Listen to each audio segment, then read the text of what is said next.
बिस्मिल्लाहिर्रहमानिर्रहीम। अस्सलाम वालेकुम dear students, welcome to Alham dynamic world. I am Ali Hasan, your physics instructor. आज का टॉपिक यूनिट नंबर 14 से है और टॉपिक है इलेक्ट्रिक पावर। जब हम इलेक्ट्रिक पावर की बात कर रहे हैं तो इलेक्ट्रिक पावर का मतलब क्या है? इसका मतलब ये है कि हमें जब करंट जो है वो यूज़ किया जा रहा है तो उससे कितनी एनर्जी मिल रही है एक यूनिट टाइम में। तो यूनिट टाइम में जो हम एनर्जी ऑब्टेन करते हैं करंट से, इस चीज़ को हम इलेक्ट्रिक पावर कहते हैं। ये बात याद रखनी है कि इलेक्ट्रिक पावर जो है वो एक डिफरेंट टर्म है इलेक्ट्रिक एनर्जी से।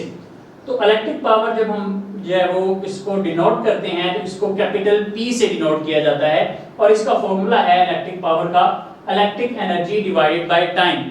जब हम इसकी सिंबॉलिक रिप्रेजेंटेशन करना चाहते हैं तो सिंबॉलिक रिप्रेजेंटेशन में हमारे पास इलेक्ट्रिक पावर जो है वो इसको कैपिटल P से रिप्रेजेंट कर रहे हैं और जो हमारे पास इलेक्ट्रिक एनर्जी है ये एनर्जी जो है वो कैपिटल W से प्रेजेंट की जा रही है और capital W divided by time जो है वो T से प्रेजेंट किया जा रहा है। तो इस तरह हमारे पास इलेक्ट्रिक पावर जो कि कैपिटल P है ये W/T के बराबर आ रही है। अब हम जानते हैं, हम प्रीवियस लेक्चर्स में डिस्कस कर चुके हैं कि जो W है, जो W जो है वो पावर को एनर्जी को रिप्रेजेंट करता है। तो W जो है वो किसके इक्वल होता है? QV के इक्वल। तो जब W QV के इक्वल है तो W के QV के इक्वल होने के बाद हमारे पास ये क्या बनेगा? QV divided by T। यानी कि हमारे पास जो पावर है, पावर का फॉर्मूला जो है वो किसके इक्वल आ गया है? पावर का फॉर्मूला आ गया है QV/T के। और ये क्यों आया, ऐसा क्यों हुआ?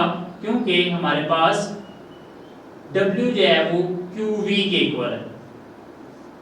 अब जब W QV के इक्वल है तो Q/T की अगर हम बात करें तो Q/T किसके इक्वल होता है? I के इक्वल। तो जब Q/T I के इक्वल है तो इसका मतलब क्या है कि ये IV या VI जो है वो इसके बराबर आ रहा है। पावर जो है वो IV या VI के इक्वल है। अब इसी तरह अगर हम जो है वो यहाँ पर V की वैल्यू पुट कर दें, और V की वैल्यू कैसे पुट करेंगे? V जो है वो उसकी वैल्यू ओहम्स लॉ से पुट की जाएगी। तो ओहम्स लॉ के अकॉर्डिंग जो है वो V किसके इक्वल है? V जो है वो इक्वल है IR के। तो जब V IR के इक्वल है तो V के IR के इक्वल होने की वजह से हमारे पास यही फॉर्मूला ये बन जाएगा। हमारे पास V की जगह IR पुट कर देंगे तो V की जगह IR पुट करने से ये फॉर्मूला बन जाएगा I² × R। यानी कि I × I is I² and R is R। तो हमारे पास इस तरह से पावर का फॉर्मूला जो है वो I² R के बराबर आ गया। तो ये हमारे पास डिफरेंट जो है वो इसकी डेरिवेशंस हैं। इसी फॉर्मूला को हम जो है वो यूज करते हैं। तो W/T के अकॉर्डिंग भी यूज कर सकते हैं, QV/T के अकॉर्डिंग भी यूज कर सकते हैं, IV के अकॉर्डिंग भी यूज कर सकते हैं और इसी तरह I² R के अकॉर्डिंग भी यूज कर सकते हैं।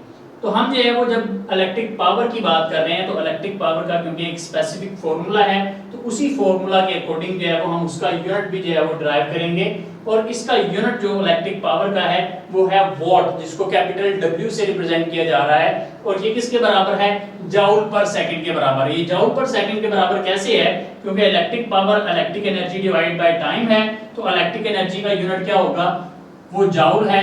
और टाइम का यूनिट क्या है? टाइम का यूनिट सेकंड। तो ये ऊपर जाकर पर सेकंड हो गया। तो इस तरह से हमारे पास जो इलेक्ट्रिक पावर है, इलेक्ट्रिक पावर का यूनिट वॉट है और ये जूल पर सेकंड के बराबर है। तो आप मुख्तलिफ तरह के डिवाइसेस देखते हैं, स्पेशली जो आप बल्ब जो है वो यूज करते हैं, चाहे वो किसी भी किस्म का बल्ब आप जो है वो अपने घरों में यूज करते हैं, तो आप उसके ऊपर जो है वो एक स्पेसिफिक वॉट की वैल्यू जो है वो देखते हैं। तो वो आपको जो है वो उसकी इलेक्ट्रिक पावर की वैल्यू बताई जाती है। जिस तरह आमतौर पर हम जो है वो अपने घरों में एनर्जी सेवर्स यूज करते हैं तो उसमें जो है वो आपको जो है वो मालूम पड़ता है कि इसके ऊपर वैल्यू लिखी होती है 24 वाट। ठीक है, तो ये बेसिकली उसकी इलेक्ट्रिक पावर की वैल्यू बताई जा रही होती है। इसी तरह LED लाइट्स हम आमतौर पर यूज करते हैं तो वो आमतौर पर जो है वो 7 वाट की हैं। इसी तरह इससे ज्यादा वाट की भी यूज होती हैं, लेकिन आमतौर पर जो घरों में यूज हो रही होती हैं वो 7 वाट की लाइट होती है। तो वो बेसिकली क्या बताया जा रहा होता है? वो आपको पावर बताई जा रही होती है उस स्पेसिफिक डिवाइस की। तो हमारे पास जो ये जूल यूनिट है, जूल यूनिट जो है वो किसका यूनिट है? इलेक्ट्रिसिटी का और इलेक्ट्रिक एनर्जी का यूनिट है। तो स्टूडेंट्स जो हमें इलेक्ट्रिकल एनर्जी का यूनिट मालूम है वो है जूल, लेकिन जूल जो है वो एक स्मॉलर यूनिट है in terms of electrical energy. यानी कि जब हम इलेक्ट्रिकल एनर्जी की बात करते हैं तो इलेक्ट्रिकल एनर्जी का जो यूनिट जाउल है वो एक स्मॉलर यूनिट है, तो उसकी जगह हम जो है वो क्या यूज करते हैं, उसकी जगह हम जो है वो एक लार्जर यूनिट यूज करते हैं जो कि किलोवाट आवर है। अब ये जो किलोवाट आवर है, इस किलोवाट आवर की जो है वो हम डेफिनेशन जो है वो देख लेते हैं। डेफिनेशन क्या है, the amount of energy delivered by a power of 1 kilowatt, यानी कि पावर यहाँ पे जो यूज हो रहा है वर्ड, वो किसके लिए यूज हो रहा है, वो इलेक्ट्रिक पावर के लिए यूज हो रहा है। यानी कि इलेक्ट्रिक पावर जो है वो कितनी इलेक्ट्रिक पावर, 1 किलोवाट। 1 किलोवाट, हम इलेक्ट्रिक पावर का यूनिट जो है वो डिस्कस कर चुके हैं कि वो वॉट है, लेकिन यहाँ पर हम जो है वो किसके बारे में बात कर रहे हैं, 1 किलोवाट के बारे में बात कर रहे हैं। 1 किलोवाट मींस 1000 वाट। तो जो हमारे पास पावर 1 किलोवाट है वो कितनी जो है वो हमें एनर्जी सप्लाई कर रही है इन 1 आवर, एक घंटे में। तो एक घंटे में 1000 वाट जितनी हमें एनर्जी सप्लाई करेंगे वो किसके बराबर होगी, वो किलोवाट आवर के बराबर होगी। तो किलोवाट आवर को जो है वो इस तरह से हम जो है वो रिप्रेजेंट करते हैं। 1 किलोवाट आवर में किलो का जो k है वो स्मॉल आएगा, वाट का w कैपिटल होगा और r का h जो है वो स्मॉल होगा। तो 1 किलोवाट आवर में हमारे पास ये जो किलो है, किलो जो है वो 1000 के बराबर होता है, तो इसकी जगह हमने 1000 पुट कर दिया, वाट उसी तरह और r जो है वो उसी तरह। अब 1 आवर जो है वो किसके इक्वल होता है, 3600 सेकंड के। तो 1000 वाट मल्टीप्लाई बाय 3600 सेकंड्स, तो ये बनेगा 36 multiply by 10 raise to the power 5 watt second, क्योंकि वाट जो है वो सेकंड से मल्टीप्लाई हो रहा है और वाट सेकंड जो है वो किसके इक्वल है, जूल के इक्वल है। तो ये हमारे पास जब ये साइंटिफिक नोटेशन जो है वो इसको स्टैंडर्ड फॉर्म में कन्वर्ट करेंगे तो ये स्टैंडर्ड फॉर्म में 3.6 multiply by 10 raise to the power 6 joule जो है वो बनेगी। तो इसका मतलब क्या है, इसका मतलब ये है कि 1 किलोवाट आवर यानी कि 1000 वाट जो है वो एक घंटे में हमें 3.6 multiply by 10 raise to the power 6 joule energy supply करते हैं। तो ये हमारे पास जो है वो किलोवाट आवर यूनिट है, जो कि हम आम तौर पर अपने मीटर्स पे जो है वो देखते हैं। जिस तरह आप जो है वो अपना इलेक्ट्रिसिटी मीटर देखते हैं तो उस इलेक्ट्रिसिटी मीटर पे कोई एक स्पेसिफिक रीडिंग जो है वो आपको नजर आती है।